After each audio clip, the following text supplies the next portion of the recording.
So Joe, tell us a little bit about the construction of the house. You use an incredible, it's steel, it's concrete. If there's ever a nuclear explosion, I'm calling you because this is where I want to be. Yeah, I'm not answering the phone. But you're right. Fair point. This house is built, it will be here for hundreds and hundreds of years. But the logistics of building this house is what really counts. I mean, we have to move everything from the mainland to here. Once we moved it across the ice, that was only the start. Everything else is moved over by pontoon boats. So whatever I touched here, I touched 5 times. If you want gravel, you got a 5-gallon bucket.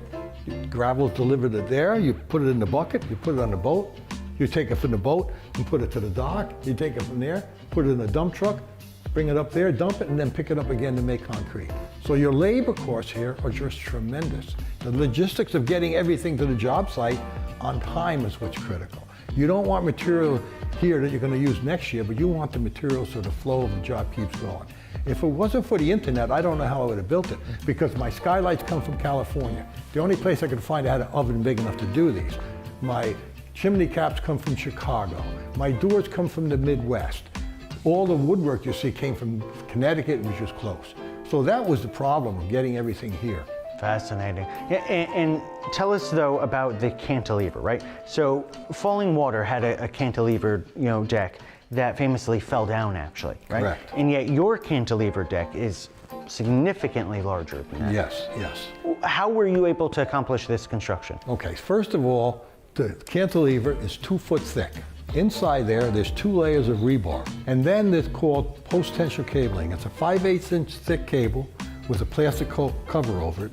And it's put every 12 inches in both directions in a wave like this. And 4 days after the concrete dried, they're pulled, each one is stretched to 33,000 pounds and clicked in. That's the first thing we did, was build the cantilever. It had to be poured non-stop, could not have a dry seam in it. It took us 36 hours to pour. If we lost the power, we were dead. If we had problems, we did. If we had problems with the pump gets clogged, they're moving stuff with the wheelbarrows. We didn't stop all night long. That's how we built it. Unbelievable. Yeah. And that was the hardest part. Once we got that concrete poured, the rest was manageable. Joe, this has been a real pleasure.